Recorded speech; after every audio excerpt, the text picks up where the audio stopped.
I'll be reading for Catherine Alexander's paper. There's only one slide, I think, so that will make it easy. Because I have to sort of fake my way through a lot of Russian and Kazakh pronunciations. Use my brain power for that. Okay, so the title of the paper is Cleaning Up and Moving On, Kazakhstan's Nuclear Renaissance. In 1949, the Soviet Union detonated its first atomic bomb on the northeast Kazakh steppe. By the time testing stopped in 1991, there had been 456 explosions. In the late 1960s, the test site had also hosted a civil nuclear research program. Then, in the midst of the harsh winter of 1993 to 1994, the Soviet-turned Russian army left Kurchatov, the town that housed the people who worked on the site and their families. These were frightening times. As the infrastructure buckled in the extreme cold, the population was painfully aware that, with the single purpose of their isolated town gone, it was likely to crumble into ruins, as the other marooned one-company towns across former Soviet space. At this crucial moment, Nazarbayev, Kazakhstan's president, arrived and in a much-quoted speech said, "Hey guys, don't leave. Kazakhstan needs your skills. We'll build a national nuclear center here." 20 years later, it seems Nazarbayev's boldness was justified. Kazakhstan, a resource-rich country, has 12% of the world's uranium reserves and became the largest uranium producer in 2009, its output increasing to a 38% global share in 2013. In May 2014, Russia and Kazakhstan signed a cooperation agreement to build a nuclear energy reactor on the site, and Kazakhstan is planning to host a global nuclear fuel bank of stockpiled low-enriched uranium. In a 2011 government publication, IAEA hails Kazakhstan for heading the nuclear renaissance. The publication also outlines Kazakhstan's leading role in developing peaceful nuclear energy, something on which Nazarbayev has based his legitimacy. How do we square persistent nuclear past with what appears to be a radiant atomic future? How has Kazakhstan disentangled itself from a Cold War legacy of contaminated land and radiation-related pathologies to move on? Cleaning up, after all, indicates both contamination remediation and simply cashing in. Is the reconfiguration of the relationship between town and test site just another example of a post-industrial town reinventing itself, or is there something exceptional about nuclear work, legacies, townships, and people? These questions are key in the case of Kazakhstan. The Soviet plutonium economy, to borrow Mascow's phrase, was sliced up by new national borders after 1991. The institutes where people were trained, built engines and bombs, produced plutonium, devised protocols, and analyzed the results were all in Russia. Thus, while Kazakhstan's nuclear futures are based on the presence of Soviet-era experimental reactors, they are also linked to the Soviet network that allowed them to function. I suggest that an integral part of moving on has been an emphasis, albeit contested, on particular ways of knowing the site. Much of the debate over what to do with the site is grounded on different claims of how it can be known and what those claims enable. At both the site and Kurchatov, we find a double slipperiness, a multiplicity of names for things and things that are themselves unstable, mobile, shape-shifting in several senses, radioactive, isotopes decay, change form and effect, travel across vectors at varying speeds, hydrogeological vectors are mutable, bricks and metal are scavenged from constructions, rumor says, to be sold elsewhere, winds whirl across the steppe, people move in and out of the little town, emigrants taking with them skills, experience, and knowledge. Moving on demands an appearance of fixity to enable the sense that something has been contained and left behind. But keeping things in place and creating orderly narratives is hard work. It is these attempts to hold and moor the flightiness of the site and bring it into the service of the future that is my theme. In the rest of this paper, I show some of the difficulties in presenting a simple narrative. Multiple versions of events and names coexist, caused and compounded by legacies of Cold War secrecy and the instability of radioactive objects. These uncertainties are thrown into relief by two approaches to making knowledge claims about the site, one resting on assumptions of containment, the other on openness. The entailments of each differ sharply. Ambiguity characterized much of my fieldwork with informants as well as other sources. For example, many reasons are given for choosing this location. Kazakh nationalists say that Beria claimed the lands were empty, echoing the familiar colonial discourse of terra nullius. Indeed, a common trope among long-term residents was to describe the establishment of the site on the naked steppe. Others speak of sequestration of ancestral lands and deliberate genocide of Kazakhs, while a spokesman for the NNC suggests that the effects of nuclear tests were simply unknown. The site was also chosen for proximity to rail, air, and river transport, other parts of the Soviet nuclear complex in the Urals. Although the IAEA's figure of 456 tests is commonly used, it's difficult to know what this means. There were accidents, failed detonations, abrupt, unforeseen changes of wind direction, coal seams that caught fire and burned for years. The IAEA notes details of failed tests are needed to determine fully any residual effects, but test documentation is largely in Russian military hands or was destroyed.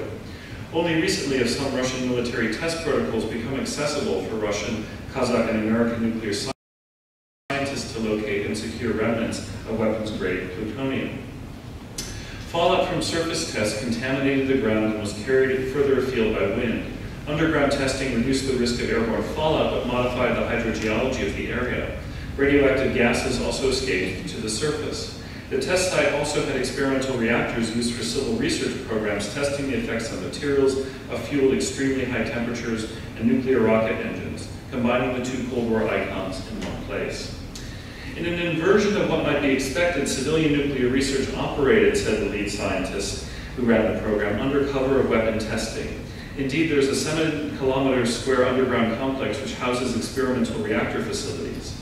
After weapon testing stopped, the NNC has tried to reverse this, foregrounding research and backgrounding consequences of weapon tests. Nazarbayev's highly publicized decision to keep nuclear strengths going, but with a Kazakh rather than a Russian face, was a critical turning point for the site and its people, but also presented a challenge to address a past that could neither be left nor lived with, a past that insists itself into the present. Reframing the discipline of secrecy so severely inculcated during the Cold War is vital for allowing the shift from one mode to another.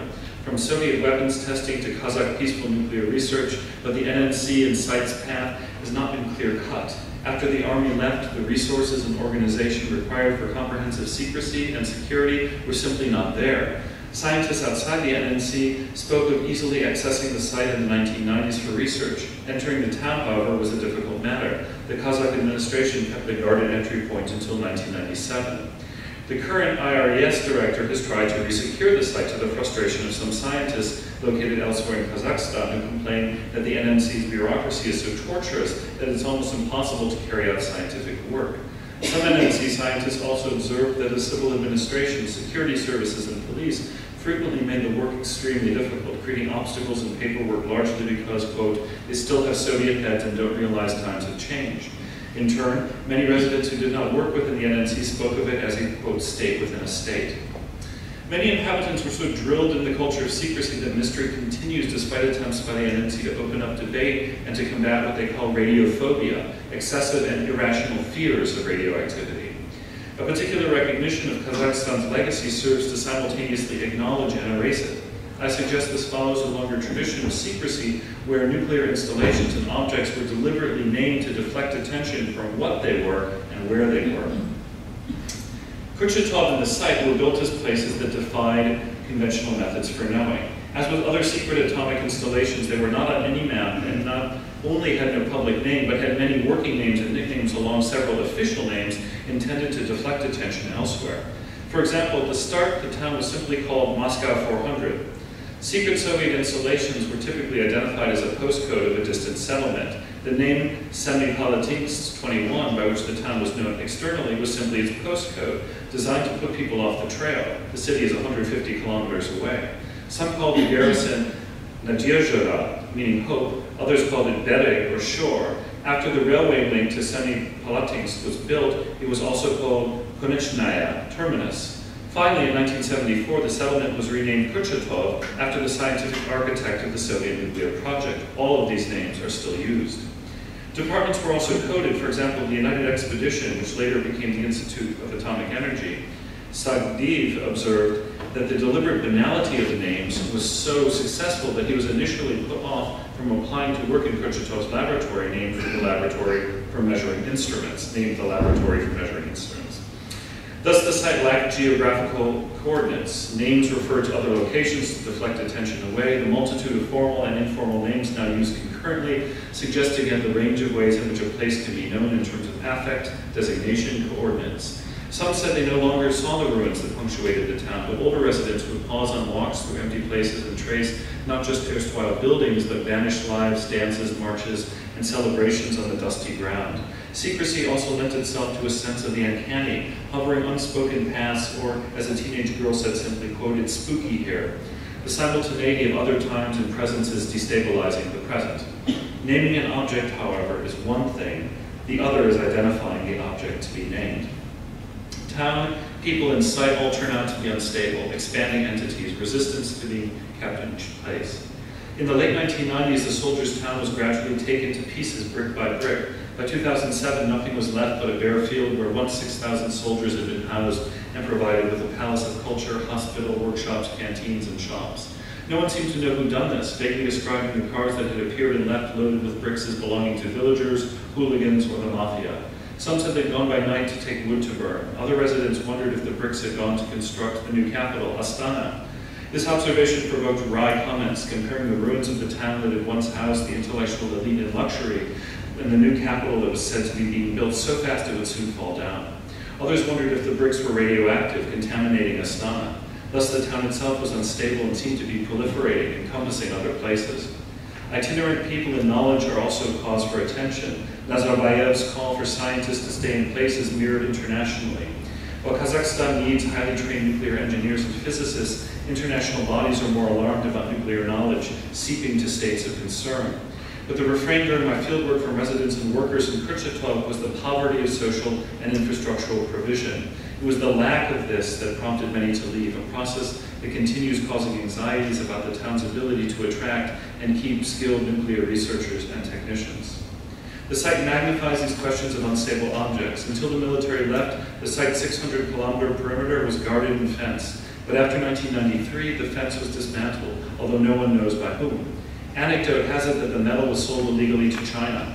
There are now no visible markers of where the step ends and the site begins, only the geometric boundaries of maps and the occasional striped post indicating nearby contamination. After the fence disappeared, the site was regularly raided, blocked up entrances to the tunnels ripped open by metal scavengers to extract copper wire to sell.